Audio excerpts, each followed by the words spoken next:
Welcome to the long-awaited third installment of Nancy Reagan drawings. Yeah, it's been a while. I have been busy with trying to get a new job, um, but I'm back now, and I guess that's what matters the most. So, the first picture we have is based off of a White House portrait of Nancy, and I really liked that outfit, and I based the illustration I had from part two of myself, the top part attire off of this, where it's like this ruffled pink uh, bodice, and then this very long red skirt that kind of like goes past the knees, like around the calves.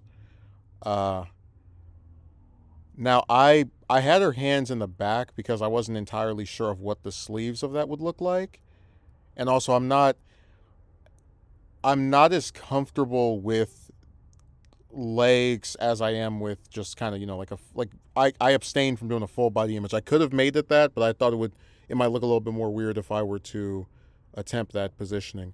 But I like this. I think the likeness is decent. Her hair has a tendency to kind of just not work for me. Like I get kind of, depending on what picture I'm using, it's things start to not look the way I want them to. A lot of times the references are different, and that's true of a lot of people. Where if they have hair, it just looks different sometimes depending on what image you're using as a reference point. But it's a picture that I'm gonna probably be homaging from now on, because that White House portrait of her just smiling in the Red Room is one of my favorite pictures of her, period, other than the one I used for my avatar, um, which I might even change that because I found another one of her I really like. But yeah, it's something I'm going to be using more often than switching out for further attempts. This is I think a nice beginning step to perfecting that look that she had in that photo.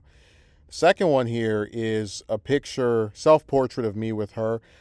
I based this upper part of her attire off a photo of her, and I think it was the in Air Force One, where she's like sitting down and she has this really nice skirt suit on, where the um, blazer and the skirt are like a kind of like a pale.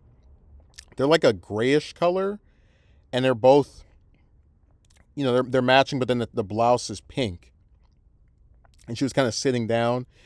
Um, this image of the side of her face is one I really like, because I think of all the times I've drawn her, it's one of the closest in terms of likeness to resembling her that I've ever had. So I do tend to reuse it or just kind of try to implement it whenever I can. Um, Not the best. Like I enjoy the way I did my shirt, for example, but I'm not really as satisfied with the face, because I think I probably could have made the eyes go up a little bit more, and then possibly make the hair a little bit more rough in the back. Like the way my hair is that a lot of times the parts in the back aren't as straight as the front because I can't see them. uh, that's a little omission of my own faults as a, I don't even know, hairstylist. I cut my own hair, but yeah, it is not to the standard I probably would have preferred, but I still like it. I really like this rendition of her face. I'm 6'2". Nancy was, I believe, 5'4". So anytime you see a photo like a portrait or attempt at drawing her with myself, just assume she's got some really high pumps. Like that's always the explanation for what appears to be very blatant height discrepancies. Um, I don't know. I just felt like it would be weird if I had her coming up to my shoulder or something, like just to the mid shoulder, because I just have to get more references of what height someone is compared to somebody else, and that'll help me to be able to figure out what the exact length of these people are.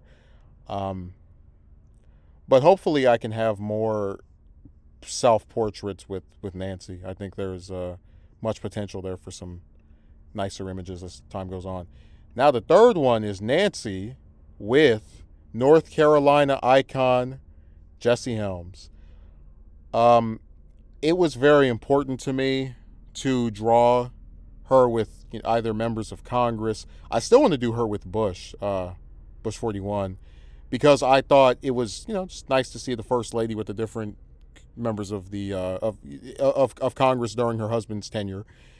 And Helms is one of the more prominent senators that served during the 80s, especially on the conservative side. I mean, I'm of the belief that if he hadn't have stepped into the what was that North Carolina primary uh, in '76, Reagan probably would not have ended up becoming president 4 years later. But that's just a we can get into something that's something else we can get into.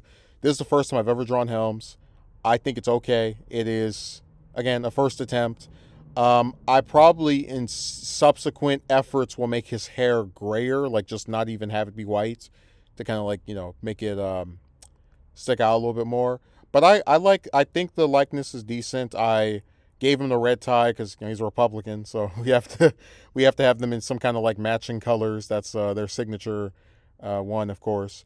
And this image of Nancy, it started off as a drawing of her with somebody else, and I didn't really like the length, like the consistency in terms of how tall was one compared to the other. So I just took it out and used it here instead with Helms. But yeah, this is just what I would picture is they're at a fundraiser or he's sitting down and she kind of like comes over, because I remember Helms was pretty tall. He might have been like 6'3", 6'4". He might be either my height or slightly taller. He was very massive, and you could see like in pictures of him with other like with Reagan, with President Reagan, for example. You see his height towering over. So that's one of the reasons why I decided to have him sitting down. But I'm glad we got to do part 3. I hope that the next couple of parts don't take as long, and we're gonna just keep doing this because I think drawing Nancy is productive and fun, and I like it. So thanks for watching.